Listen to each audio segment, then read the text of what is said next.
Okay, hello, welcome back to the Weeb Warriors podcast. Now, it's a little bit less weeby this week.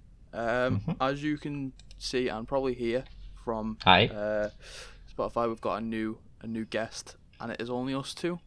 Unfortunately, this was a busy day for everyone, but don't worry, it's still going to be as weeby in a way, and it's still going to be focused around Japanese culture, as it will. This is the Halloween episode. Obviously, it is out after Halloween, but just roll with it. Just don't mention it. Just let it go. Yeah. So me and Craig are gonna focus on some Japanese folklore, legends, scary horror stories, and just react to them and see what comes of it. It might be a shorter episode than usual, but for obvious reasons. So, Craig, do you fancy going first, or do you want me to start? Hi everyone. I will give it a go. I will attempt to go first. I'm not sure what areas you've covered, but hopefully you might have heard of more of these things than me, being the more weebish one. But let's see. So one thing I was told about, and I was told this story by a friend, and it came to mind when we were discussing ideas for this podcast, was I can't pronounce anything correctly. Have you ever heard of Okiku's Well? Okiku, no. The legend of Okiku's Well. Right, okay, so apparently there's many variations of this story, but apparently there was a haunted well in Himeji Castle? Himeji. Yeah, Himeji. It would probably be, yeah. Himeji Castle. So, right, so I think the general gist of this story was there's a little girl, young lady, Okiku, and she was a servant, sort of like assistant to the castle's master. And there's many variations of the story, but the one that I've picked up and the one that seems to be the most thorough to me, because again, there's many variations of how this pans out, and I'll cover a few of them. Ultimately, she was very loyal, and then one day got asked to spy on one of the samurai as within the castle, because I think the samurai was suspected to be up to no good. And as it turned out, it seems the samurai may have wanted to actually take over the role of the castle master himself, so it caused a bit of controversy. Okay. Now, right, and it cut right. So that led to a few variations of what happened next. So when you say a few variations, do you mean as in the story differs between the where story you read can it, differ. Or... Okay. So, right. So, it was sort of a case of a bit of lovey-dovey stuff got involved, where there was a different samurai who was trying to make advances on her, and then a bit of jealousy got involved. And then it was either a case of one of the samurai smashed one of these 10 very precious plates within the castle walls and blamed it on Okiku. So she would get in trouble because these were very, very precious to the castle master. And another variation was she was simply asked to clean them and accidentally broke one of the plates herself. But it keeps coming back to these 10 plates. So ultimately, one of these 10 plates was smashed. And it's either a case of, if she did it and got the blame, she either committed suicide in one of the variations of the story, and she did this by drowning herself in a well, which was on the castle grounds, hence Okiku's Well. Yeah. And another one was, another variation was she was punished and tortured for breaking one of these 10 precious plates, and then was thrown into the well. Okay. As punishment, okay. Yeah, so either way, she ended up in a well. Yeah, she ended up dead in a well. Yeah, and that became haunted, I imagine. And the story goes, I believe, it was at a certain time throughout the day, and I don't know what it was. It might have been the time of the ox, I think. I'm not too sure with Japanese culture, but either way, it was the same time every day. people started to hear a very ghostly voice of a woman coming from the well, and it was slowly counting from 1 to 10 in a very eerie voice. But the story goes that it never got to 10. It got to 9. So you heard this like ghostly womanly voice coming from the well. It got to 9, and then you just hear perpetual sobbing, and it kept happening, I think, at the same time every day. So ultimately, I think they ended up calling like a priest or something to try and see how this could be resolved. And I believe one of the story goes that he understood what happened with the plates, and then at one point he was hiding nearby to the well, and when he heard her say 9, he appeared and shouted 10, at which point I guess the ghost and the manifestation of Akiku thanked him because she couldn't count to 10 herself because of her own issues with the 10th plate. So she couldn't count up to 10 because she couldn't count to 10 because the 10th plate was gone. But he confirmed that there were 10 plates. She thanked him, and at that point her soul could be at peace. Okay, so that's kind of a twist on horror stories then, because it is like a haunting, but it's kind of with a good end to it. Yeah. I mean, I think like one of the other variations of the story was that it gets to, I mean, that it always, she got to 9, and then it was just like a absolute awful horrific scream was 10 instead of the actual number 10. But yeah, so apparently this is there's a few variations of it, but yeah, apparently it's well known. I'll see if I can. Do you know what it probably was? It was probably true to a degree. Like I'm very skeptical of ghosts and horror stories. I don't. Oh yeah. I don't believe it unless I see like hard evidence myself, and then usually I'll put things down to scientific fact anyway. But it was probably true to some degree. This probably did happen. Like there was probably this woman who lived in a castle. She was the assistant to everything in there. There was samurais that stayed there, and the incident with the plate did probably happen. I don't know much about ancient Japan in sense of like what are they called, like classes. So like she might have been a lower class than a samurai because she was just an assistant to the castle. So if the samurai broke the plate or whatever, it could be true that he did or they did blame it on Okiku because she was a lower class, so they're just more entitled to believe him rather than her. But the fact that it's like differentiating stories, like there's different sides to it. So there's a side for if she did break it herself, but there's also a side for if the samurai broke it, probably means that it was the samurai, and he just made a lie and said that it was her. If that makes sense, do you get what I mean?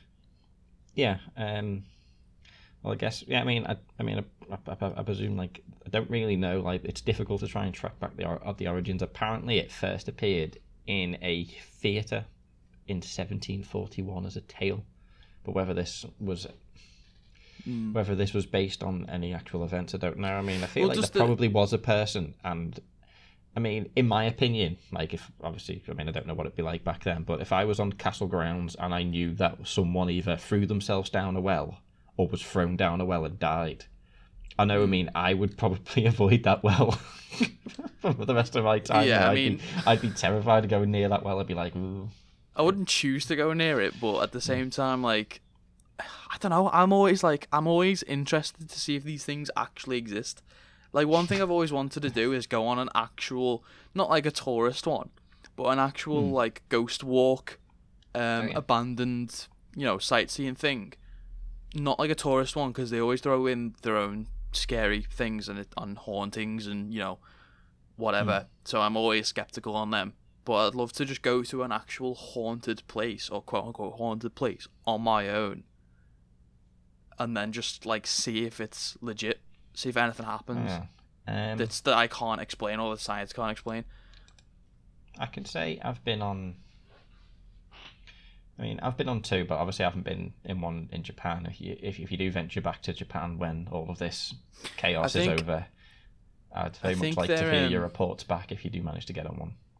I'd love to, especially in Japan, but I think they're very religious, so these types of things, like, they don't usually have All right, okay. sort of ghost walks and stuff, because I believe, because they're very respectful, so I believe when in death, they would be like, no, we're not going to insult you and make you a tourist walk type thing. That's fair enough. So I can... that castle you mentioned, what was it called? Himeji Castle? Yes. Do you know if that's a real castle? I believe it is. I will... Yeah, I'll check it now. Because if that is it is real. In the city of Himeji, which is located in, oh my word, Hyogo prefecture of Japan. Yeah.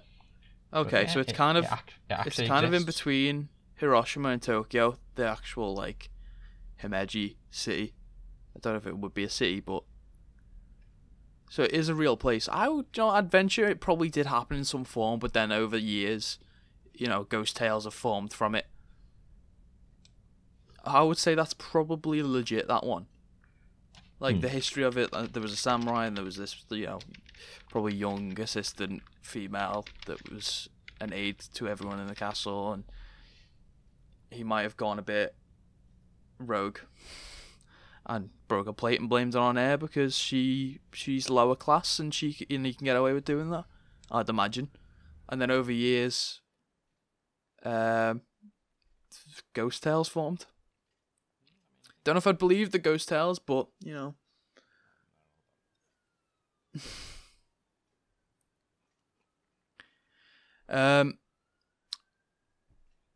it's good. It's good that it ended up with a happy ending. It wasn't like a typical ghost story where they want to take revenge on humanity. So I liked that. I liked the fact that it was like the priest was summoned there not to like sort of like condemn the spirit, but just to help it, and it moved on afterwards. Yeah, is that the same for every ending, every story? Is that the priest helped it move on? Even. I will. As far as you're aware, I've heard something. I mean, some variations that I've read is that it's still a thing. Oh, okay. So there's some connotations where that woman still exists in the well. This hasn't ended. Okay. But, so I mean, I guess. At least in one variation it ended happily. Happy ending. Yeah, at least in one variation it happily ended in a good way. Awesome. Yeah, that's a good one. I quite like that one. Okay, I'll move on to one that I've got. This is a common one. You might have heard it if you've heard a lot of like horror, and spooky lore. I think there might be a creepypasta based around this as well. But it's like, internet horror stories, so like Slenderman and Jeff the Killer, all those sort of stories fit into creepypasta. And I think this might be one as well, but the origin is from Japan, so I'm going to include it in this anyway. And it is the tale of Kuchisake Onna, and it's I think she's known as the woman with a slit mouth. As I go on, you might recognize the story because I've heard of this one before. We should probably clarify, by the way, we've both got like pages of links because we wanted to sort of read them on the video. So we've read a few on each page that we've got, but not all. So some of these are going to be brand new to us, but this one I've heard of. So apparently it's her name literally translates to slit-mouthed woman. And the legend says when she was alive, she committed adultery. And her husband punished her by slitting her mouth from ear to ear. I think over time I think she died from that. But then she keeps coming back as like a ghostly entity. But she always comes back wearing like a surgical mask. And it's always at night, obviously, as these stories do. and she always approaches people at night with the surgical mask on and usually holding a sharp item like scissors or a knife or just anything sharp, really, just like a metal pike. I feel like without knowing what this is, I feel like pictures of this person are coming to mind for me now. So yeah, you've probably seen some form of like recreation or something like that. She'll walk up to people at night with these sharp weapons or whatever, and she'll just ask questions to whoever she encounters. It'll be things like, "Am I beautiful? Do I look pretty?" The usual type of question that you'd get if you were walking down the streets of Japan. No, I'm joking. If you answer a question yes, she'll take her mask off, and you'll see the slit right across her like jaw, essentially. And it's in most of the recreations it's huge. And she'll ask you again, "Am I pretty? Am I beautiful?" I think it doesn't say it on this page. I think if you answer no to like either time, she'll kill you. I think if you answer yes, even after she takes the mask off, it's said that she'll take your soul. I believe. Okay. Could be wrong with that, but that's just from memory what I remember hearing about it. I don't know. It's a really weird one. I quite like that story because, as a horror story, obviously, because it's got a sort of normal beginning to it. Like, you could just be walking down the streets somewhere, and it's a common sight to see like a Japanese female wearing like a surgical mask, because everyone wears masks over there like generally. But the fact that obviously the sharp item is a bit unusual. You'd probably question why they've got like scissors or a knife or something like that. But then it's like, it takes a weird turn. So you could just be walking the streets very innocently. You might think you're getting flirted on or flirted with, and then suddenly your soul's gone. That's a bad night out. It's a bad night out, that, yeah. It's a bad day at the office, that. Well, maybe you were leaving the office. Maybe it's a bad day just after the office. So yeah, it's a weird one. I don't know why she haunts like she's the one that committed adultery. So apparently she's punishing others for that. Don't know if there's more to the story than that, but that's all I remember to it. Okay. So what do you think about that one? What do I think? It's creepy. I said like as soon as you said this, I can sort of like picture this. I feel like I've seen images of this. You've probably seen. I feel like I can believe it. I mean, it may have happened. I mean, far worse things have happened. So I mean, it's very, very. Apparently, as well, I think I remember as well. If you don't answer any of the questions, if you just if she asks, "Am I beautiful?" with the face mask on, and you say, "Yeah," she takes it off, and you don't answer her for the second time, she'll still just take your soul. Like she hates being stared at, is the idea there. I mean, it's very like well believable. I mean, I feel like I've seen maybe some. Some of the like photos that they create obviously are fake, but they're really creepy. Okay, so if you saw that in real life, you'd probably be a bit spooked. I tell you, well, I'm on cam, so obviously they can't see what I'm going to see, but you can now see my live reaction. Just tell me how do I spell this person, and I'll have a look at one of the Kuchisake. So Kuchi Sake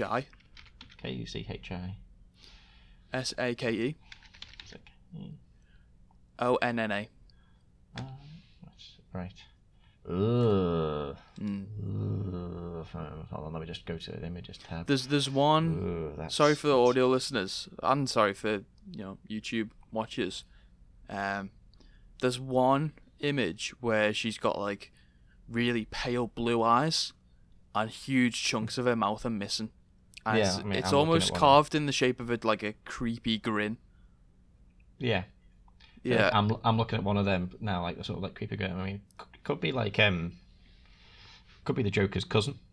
Yeah, it could be the Japanese Joker. The thing is, though, is like if you cover just the mouth, that's what most people would see when they first encounter it. If you cover the mouth and the nose, seems very appropriate given the current climate. Is that always most people? At least she's wearing a mask. yeah. I'll just say, right, keep the mask on. You're all right. But wow. Oh no! Don't say that to her, Craig. She'll take your soul if you say that.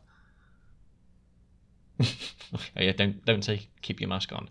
But I say if you take your mask off, you might get coronas. Oh, okay. So I got it wrong.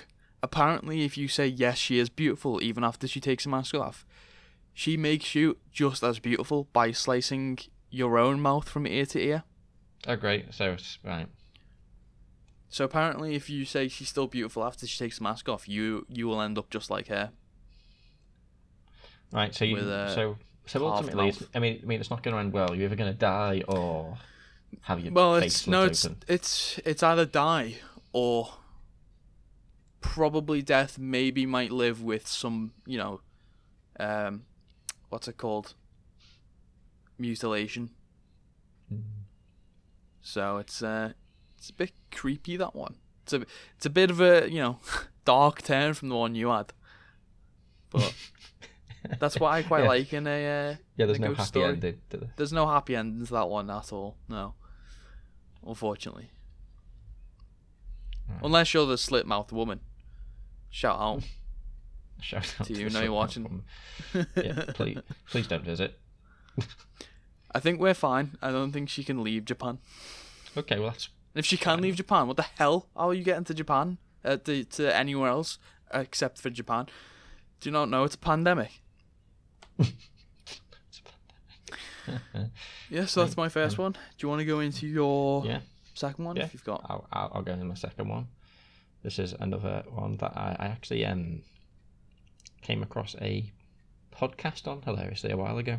I'm not too sure whether you've heard of it, and I'm going to say this wrong as well, which is a children's song which is called, was it Kagome? Yeah, that'll be the right pronunciation. I can't say I've heard it though. So apparently, Kagome or Kagome can roughly mean circle. So it's sort of like a Japanese equivalent to Ring Around the Rosie. Oh yeah. I was just gonna say sounds like a. So it's apparently it's a children's song, but it's like a little, but it's got a bit of a dark twist. Yeah, dark history to it, which apparently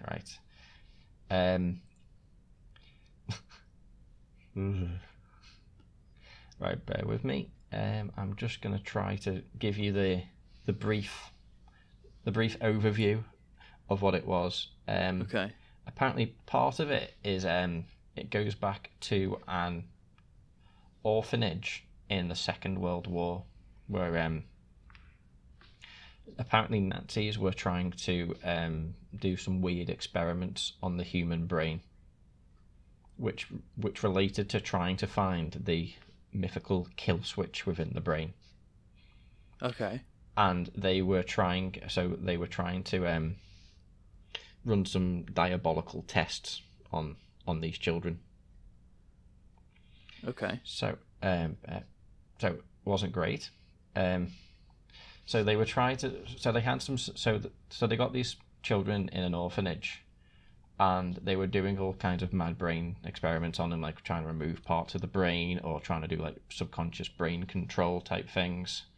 Yeah. And apparently this resulted in a lot of deaths in the area, which means there was like a lot of dead children buried in the surrounding woods of this orphanage.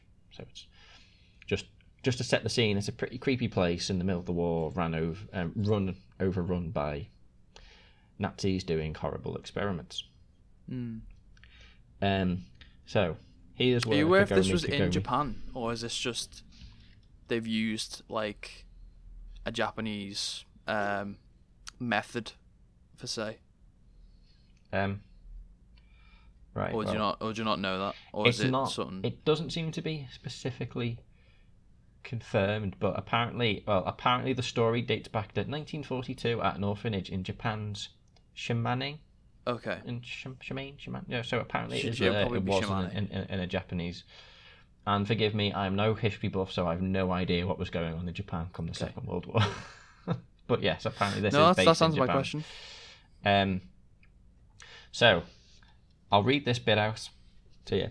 So it says, post-surgery, the child subjects, obviously the ones that lived, were coherent and could converse normally with their doctors, but later wandered the corridors of the orphanage with calm, euphoric smiles on their faces, as if they shared a wonderful secret. However, when a single child was alone with one of the doctors or caretakers, their expressions were said to change instantly to a look of pure malice and diabolical hatred. They began to single out various adult watchers, circling them and chanting the words of the game, Kagome, Kagome, circle you, circle you. So, I will cut to the ultimate goal of when these tormented and experimented on children. So apparently the area is still haunted today with the ghosts of these children, and those who have claimed to have played the game of Kagome, or I guess the equivalent of Ring Around the Rosie with children, say that the kids' facial expressions suddenly turned hideous and monstrous, have suffered inhuman forms, who managed to return to the orphanage. So apparently if you go there and play it, bad things are going to happen to kids. Okay. Just exclusively to kids? Yes. Okay. Yeah. So if we were to go there, we'd be fine. But if a child was to go and recreate it, I don't quite think. I mean, even though I'm relatively clean shaven, I don't think I'd pass as a child. So I reckon I'd be okay in this. So apparently there is a creepy, probably now abandoned orphanage in the woods in Japan, where some Nazi World War II experiments were apparently taking place on the brain, which involved the deaths of a lot of children, and the ones who did survive, seemingly between them, had this horrible game of Kagome, which resulted in them becoming quite horrific. Okay. So the game itself, I imagine it's just them playing essentially it's their version of Ring Around the Rosie, but they'd have someone in the middle. Yeah, so they'd the further in that they'd get, target. the further in that they'd get, they'd turn hideous, monstrous, and probably, I'd imagine it's like a sacrifice thing, by the sounds of it. It's like they're sacrificing their soul or something like that. Whoever's in the middle. Found a little bit more of a tidbit for you, just to bring it back to modern day. Today, the abandoned orphanage is still standing, but locals refuse to come anywhere near it. They claim the woods surrounding the building are filled with strange, gnarled tree stumps which resemble human bodies. They also say that the children are inside, not ghosts, but very much alive, cursed with eternal life thanks to the doctor's surgical tampering. Some skeptical visitors have explored the grounds, and few claim to have actually seen the children. The kids are described more or less normal looking, but bear the scars of their surgeries, and their expressions are strangely angelic. They invite the visitors to play their game, with one simple rule: if you flinch, you lose. Okay. So that's adapted and it still exists, but there's more. Yeah, so maybe don't go there when you go to Japan next. Yeah, that's the place I can check out. So we're not safe then, because we're the ones that are getting sacrificed. Well, we're safe. We can be safe if we don't flinch. We won't. Yeah, I mean, just if you put on your brave pants, apparently, and you may be okay. But I mean, you may come across some. I mean, so kids may end up becoming, I guess, one of them potentially based on that, and getting these creepy smiles, and otherwise you may encounter these creepy smiling children who play a game. I mean, I'd probably have it because I probably wouldn't understand the word that they're saying, so I'd probably. But if you think about it though, if you're stood in the middle of a bunch of what was it, like scarred, creepily angelic children, yes, and they're just doing some sort of Japanese version of Ring Around the Rosie around you, you wouldn't say that you'd get scared. Do you reckon you'd flinch? Yeah, I mean, if I because don't forget, as it goes on, I'd probably be scared. They get creepier and creepier. I'd probably be scared even being in the area. I mean, like if I walked into an abandoned building, I'd be on edge immediately, so I don't think I'd fare very well.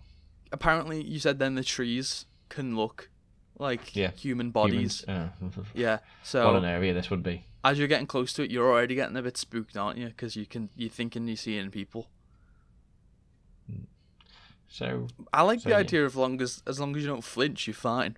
I wonder what happens to you then if you don't flinch. Do they just return back to angelic children and go, "Ah, oh, why? Want why? a cookie? Yeah. Do you wanna lift back or something, or do you want a drink, anything like that?" And you're just like, "Nah, I'm good." It's probably. The only thing I question is how would Nazis occupy a building in Japan during World War II? I know they weren't really allies, but I just still question how they'd have occupied, like an orphanage to do these tests, for example. Yeah, I mean, that's the only. I think that's the only thing. Obviously, I question the whole logic of the ghost story, but the realistic aspect of would Nazis be able to occupy an orphanage in Japan to do these tests? Is the I mean, I feel aspect. in my mind, obviously, I know they were known to do horrific things, but I feel like there's also, I feel like a lot of it is maybe like stories of all their weird experiments. They probably did some weird experiments, but I have no doubt they performed experiments to try and do stuff, but to try and like better them. Did this happen? I mean, in my opinion, chances are there may have been an orphanage that they took over, and they probably did some experiments, but it probably just resulted in. Maybe they snuck into Japan as spies or something, and then set up this, medical facility. Is essentially what it was. It wasn't like an orphanage, but yeah, weird. I like the creepy aspect behind that one. The fact that it's like kids that it's like a child's song. Tortured, yeah. Yeah, and it's used to torture you in some way.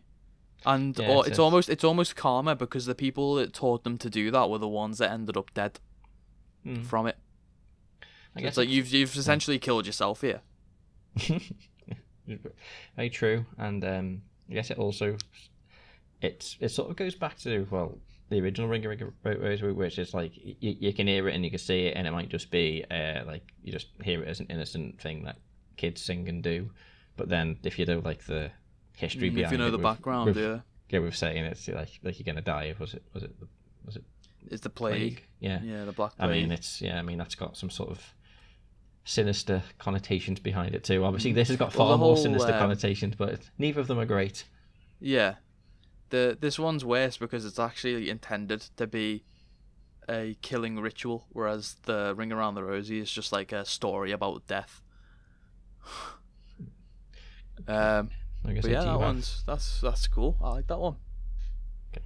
Shall we have do you have a second story to tell us? I do. Now this one takes I believe it takes a slightly different approach to the stories we've had so far. It's about the Chojin Obake, and it's a mischievous paper lantern ghost. Now, are you familiar with paper lanterns? Paper lanterns, like I remember just like a lantern with like a. Yeah, I remember years ago getting told off because people kept setting them out and they kept landing and damaging. They're essentially the same thing as those Chinese lanterns, essentially. Yeah. You've got the paper dome on top of it, and you've got a flame inside it, and it's used to like. In some forms you can set them off and they'll go up. In some forms it's literally just a hanging sort of paper basket with a candle inside. It seems dangerous, but apparently the lantern itself isn't malicious, so it's not like that's where the difference is. It's not like a malicious one where it'll try and kill you or haunt you or anything like that. It's more like a jokester. So it's a paper lantern that has been for 100 years. So it's been used for 100 years, and it eventually evolved and became possessed by a mischievous spirit. So I'll read what this has, and I'll read what I've read from other pages as well. So this lantern ghost isn't malicious like many of the yokai. He's just a naughty little trickster who enjoys giving humans a scare. the Choshin Obake will flick out its large tongue, roll its eyes, and laugh loudly to frighten passerbys. So it is literally just trying to scare you. It's just a malicious little jokester boy. It's like Loki and Lantern. Yeah, yeah, literally. Loki Lantern. There we go. Yeah, except he's just not trying to kill you. He's just trying to scare you. Okay. According to the legends, a regular lantern may turn into the shokai after 100 years of use. This comes from the ancient Shinto religious belief that all objects, even inanimate ones, have a soul. Maybe don't visit temples. Izakaya? I don't know what that is, I'll be honest. I'm sorry if I butchered that pronunciation. Other places are likely to have lanterns this Halloween if you don't want to rent one. So it is essentially just a jokey lantern. A haunted jokey lantern that manifested its soul over the years. Okay. It's like here if we were walking down the street and a street light suddenly just started, rolling. It had a tongue and it was like scaring you. Essentially. Okay. So it's a bit of a comical one, this one. I mean, we like them. It's not all violence and. At least you're not going to die from it. Yeah, is what I will say. Just a little tricksy. Yeah, it's just like, oh my god. Okay, right, well, I'm fine. So right, okay. Is this like an old tale? I mean, is it current? It depends on what you believe in. If you believe in the ancient Shinto religion, then yeah. Because they believe that all objects, so that everything, has a soul. Oh, right, okay. And I think by the sounds of this, if you give it long enough, eventually the souls can come through and manifest almost. So it's like now if you look what you have around your desk, they believe that would have a soul, and if you leave it long enough or if you use it long enough, eventually the soul will manifest. And it can, gain, a consciousness and, do whatever it wants to do, essentially. Except this one wants to just scare you.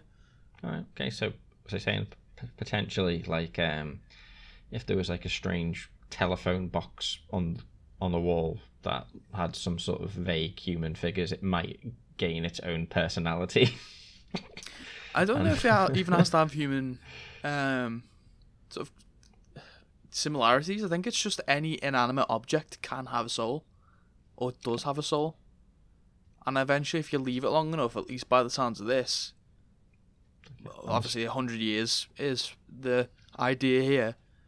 If you leave it long enough, eventually it will manifest and it becomes that, entity. So, going off on a bit of a tangent from this, but that says to me by now, if it based on the 100-year rule, that in present day, Audible Boo could actually be have a spirit. Oh yeah. Yeah, it could be. Audible Boo could be real. He could be a real person. He could be up to no good in the realm of amnesia. Yeah, he could be the next villain of Amnesia, because he's probably just out to scare people now, isn't he? Yeah. I mean, he's been in the horror game. He's been lying around in abandoned buildings for over 100 years, so he's going to be up to no good. Yeah. If you wonder what we're talking about, go and watch our Amnesia series. Yeah, you'll find out eventually what we're on about there.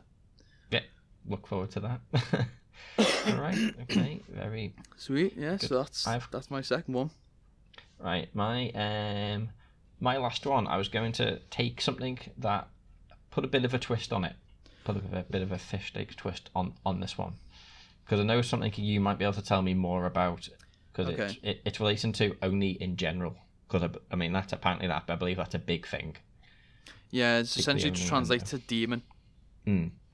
So apparently that's quite a big thing in Japanese culture, but trying to bring it back around to something that I actually knew about and something that we have played on occasion.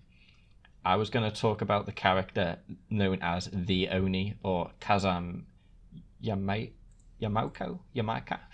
who's one of the killers on Dead by Daylight with who's got his own Japanese lore behind him. Obviously, he's not real, but I thought I'd discuss this character known as the Oni and his apparent backstory in the game, if that's okay. Yeah, that's clever. I like that. Yeah. because I know we play it on occasion. So go watch our videos on that if you want. But yeah, so there is a character known as the Oni who's absolutely terrifying in Dead by Daylight. Who's, well, apparently, obviously, he's got his own sort of, so his backstory is well woven into apparently like the actual Japanese origins of the Oni, and lore of an Oni. So I'll give you a brief overview. The Oni is a monstrous killer able to absorb the blood energy of his injured foes and then use that energy to transform into a brutal demon, which I presume is the only side to his personality. So apparently, honouring his family was never enough for Kazan.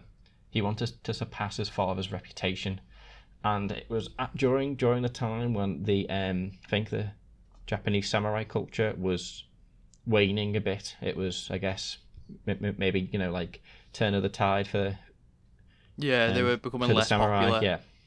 Yeah, it was, I guess, becoming a bit more modern, and they weren't quite as prevalent as they once were. So so he took his father's katana and embarked on a dark pilgrimage to prove his worth. And he ignored all warnings, and he proceeded to go on sort of like a blood-fueled rampage. And so he would go through towns, he would kill anyone he see. He would apparently, I don't know whether you know about this, but he would go to find other warriors, and he would rip off their top knots and strip them of their armor. I presume that might have been a big disgrace to lose your top knot, maybe. Yeah, I think so. Culture. I think it's like a heritage thing, like a clan type thing almost. Maybe you've been disgraced if you lose it or something like that. Yeah. This is a very weird comparison, but similar to how a wrestler would be if he lost his mask, if he was, if his mask was removed during a fight type of thing, but much worse, I think, because this was ingrained to them since young. So on these travels, the stories of his blood-fueled rampages spread, and he started to get called Oni Yamoka, something like that. But Oni was the first bit anyway. So he's desperate to try and redeem his family's name, but he just kept going down this dark path, and he just kept taking out other warriors. And as people started to call him Oni, he would immediately react to it. So if you dared call him that, you'd be his next victim. Okay. Right. Is that in a sense of, as far as you're aware, is that in a sense of face to face, or is that just he had some? I don't believe that some sort of premonition. I mean, I think it was just as he was passing through the towns. If you called him into his face type thing, you'd buy it. Yeah. But in this lore, he started to get this demonic sort of voice in his head, which was apparently leading him and sending him on these rampages. And I guess he sort of slowly became lost to this voice in his head, this demonic voice that would lead him. And ultimately, he was tracked down, killed many people, but I think eventually they managed to injure him, and they left him, I believe, to die. And I think it was in a small stone mill.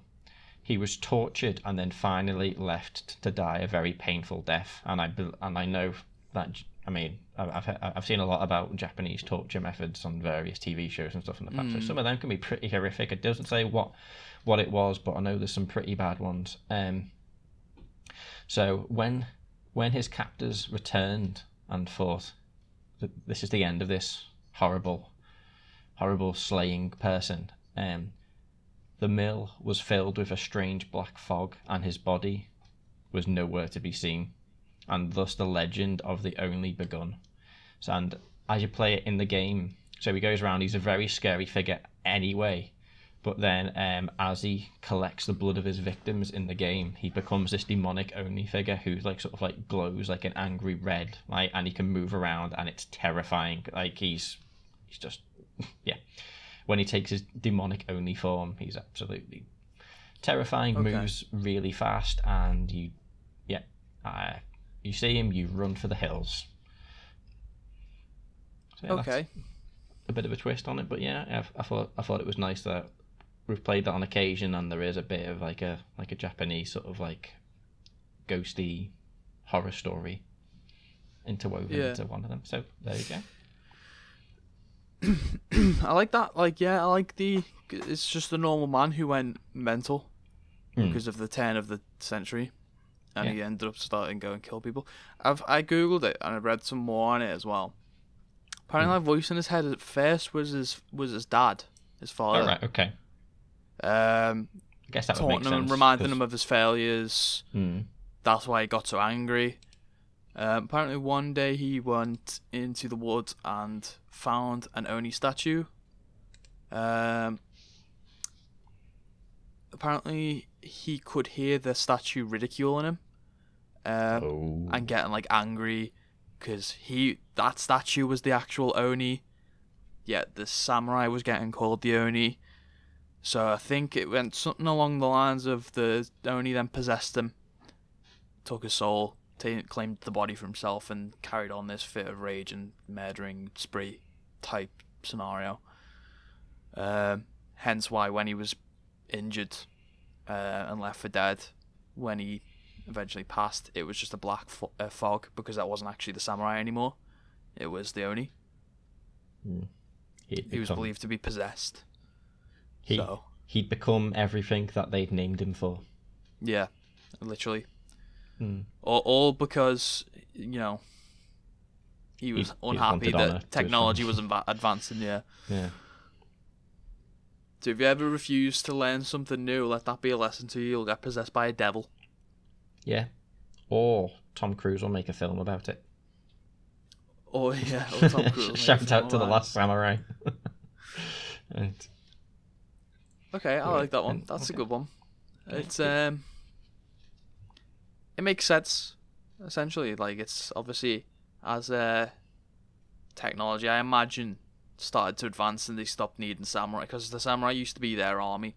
So I imagine as they were not needed anymore because they were developing the military or the army, however they would, whatever term they now pronounced their military service as, which obviously left them pissed off. So we went around on a killing spree, being like, look, I can, still be of use. Yeah, and I guess it was very, very, very much like it was like sort of like an honor and a tradition for them, and I know they're very sort of like very, very like follow their traditions. Yeah, they're very bound by all their traditions, and even some to this day. And to lose that was a thing. Yeah, right. That's a good one. I like the way that you tied it into DVD as well. I like that. Useful. Put my own twist on it. Only twist on it. Sorry. Right. Okay. I have one more. Okay. This one is a slightly weird one. Well, I don't know if the whole story is something weird, but I think certain variations of it can get weird. So, okay. I have one about Joro Gumo, and it's about a spider. It's based on the golden orb weaver spider, which is found in Japan. Apparently, typically it's a female spider, and it can grow up to be 2.5 centimeters long. It can catch like things much bigger than it. It can like catch birds and eat them, and even birds of prey, but only small ones typically, because it's only 2.5 centimeters. It can't perform miracles. But where it starts getting a bit horrifying is apparently the legend says when one of these spiders reaches 400 years old, it has to be exclusively female. I don't know if there is male variations, but there must be. But apparently a female variation of the golden orb weaver spider, when it reaches 400 years old, it will transform into the Joro Gumo, which is essentially a spider lady. Okay. So Creepy. It'd grow hungry, not just for like birds of prey, you know, the typical things spiders would eat. It would grow hungry for much bigger snacks in the form of human males. Ooh. Okay. So it would essentially seduce human males with the intent to trap and eat them. Sneaky. So, Jorogumo are often depicted as beautiful women with the legs of a spider surrounded by the skeletons of previous victims. They use their alluring human form to seduce young men back to their homes, trapping them in their webs and devouring them slowly. So, I don't know. This one seems like weird because apparently some variations, I don't know if this is in the lore itself or just someone's adapted the lore to meet their like expectations of it, but apparently this is going to get real weird, by the way. Because it used to be a spider and obviously it's now a human, or you know, some sort of hybrid, it shoots the webs out of its yeah. So, okay. Right. Okay. I also don't know how this would work in a logical sense, because it says, okay, it's probably got a more humanoid figure, but it says it's still got the legs of a spider. So, let me ask you this, Craig. If you were walking down the street and you saw a woman whose legs looked like spider legs and spider arms, would you be seduced by that? It seems it's a bit tricky. I mean, I feel like maybe if we were maybe if you were sat down in a pub and you know like top off was above a table and she had like a big like open space below her to hide all these legs, then maybe. But otherwise, I feel like you might notice, like, oh, right, this person's half spider. That's a bit weird. Yeah. Best give that one a miss. Yeah. I mean, you've got to be pretty desperate to fall for that, I imagine. You know, if you get seduced by a Jorogumo, like, you've got to start questioning your own relationship goals first before, you know, going into anything. Jorogumo, more like especially. No. Oh my god, that was as bad as my only one, mate. Especially like, so you're at the pub with this, although we've put a modern spin on it. So you're at the pub with one of these creatures, and they go, "Do you want to go back to mine?" And you see the legs, and you're like, "Actually, I might just head home. I'm pretty tired, you know." Like, surely you could just avoid it in that way. Yeah, it's just weird that it's like it has to reach 400 years old. I feel like most people now, if they just see a spider, they're just gonna slap it. So I feel like that's just an easy way to like get out of proving its existence, because it's like spiders are never gonna live to be 400 years old, so you're never gonna see it. But it's real. Can I ask something? So is this an actual real spider? Obviously not the spider lady, but I mean, some people believe that it can be any golden. It has to be a golden orb weaver spider. It has to be a female variation, and it has to reach 400 years old before the tale can even possibly become true. Okay. I don't know if it's a certain religion believes in it. It's just that's what the lore to it has been. It's like these creatures have existed, and the reason how they exist is because it's a golden orb weaver spider, you know, that's reached 400 years old, and it's a female, and it's just growing too hungry. You know, it's been eating these small things, these small animals and whatever for 400 years, and it wants something more. So it decides to turn into a human and eat males, apparently.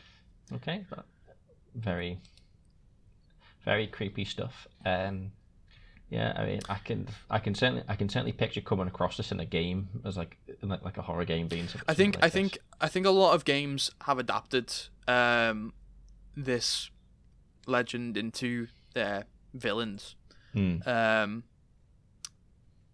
So yeah, it looks like a common enemy in like video games and things like that. And to be fair, I'm looking at some images now. Again, sorry to audio listeners and people watching. They look pretty creepy. Pretty creepy. But I feel like you know, if it's trying to seduce me, I fancy me chances in saying no. Am I? I feel like I'm pretty comfortable going, I'm sorry, but those legs are mad. You might end up getting stung. Yeah, to be fair, they might just kill me then and there on the spot. I might not have to get lured back into their nest or wherever they live. But, you know, they must be quick as well. Like, if you're trying to run away, imagine how quick they must be. They're like a humanoid spider. Very, very. I mean, they can move quickly. Yeah, they must be able to move mad speeds. So you're not running away from it. I wonder if they'd ever go by the name Black Widow. I'd assume because the breed isn't a Black Widow and they're a Golden Orb Weaver. I'd imagine probably not. But I can see the joke you were trying to make. Yeah. Shout out to Black Widow. Yeah, so that was a weird twist on it, especially because of where, you know, the web shoots from after they turn into a human. I thought that would be a bit of a mad twist on it. It's certainly a mad twist, I'll tell you. Yeah. It's was not expecting that, but yeah, so creepy spider-leg girl, normal spider that just exists, gets to 400 years old, transforms into a lady too spider. Hungry for a small bird of prey birds or whatever. No longer do. Eats. It requires. It has the tummy rumblings that only humans will satisfy. Yeah, human males specifically. Human males will satisfy. Yeah. Okay. Yeah. I've googled it. I've had a look at some of the artwork for them, and it's pretty creepy. Yeah. But I think there's not really much else we can say on that one because that's pretty much everything there is to. Yeah, that's that.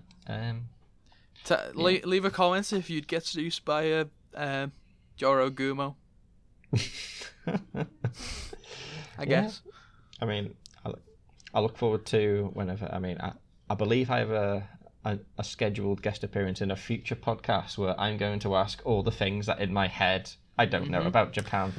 That I've heard. So what we'll do, that's going to wrap up the podcast for now. We managed to surprisingly hit an hour, or just under. To be fair, so yeah, we did well. We did well there. Now, as Craig has just mentioned, he is due to be in a future Weeb Warriors video.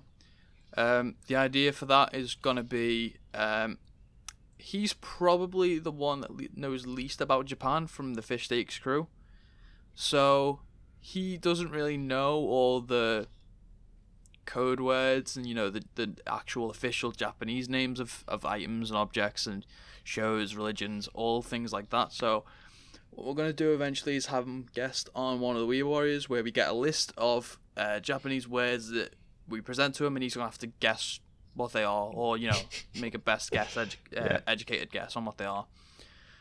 So this will be I don't know when it'll be. It'll just be whenever we can get the usual 3 and you on. I guess just make sure to subscribe and slap that bell, and you'll be notified when that video goes live, appears. So yeah, if you've got any suggestions on what some of those words should be, or if you've got any scary Japanese tales of your own, slap them down in the comments. Obviously, as Craig said, make sure to subscribe, slap the bell so you get notified when these videos go live, and of course leave a like on all the videos. And we'll see you in the next Weeb Warriors. Okay. Thanks for having me. I guess it's goodbye from me. And I'll say, Jane. It shoots the webs out of its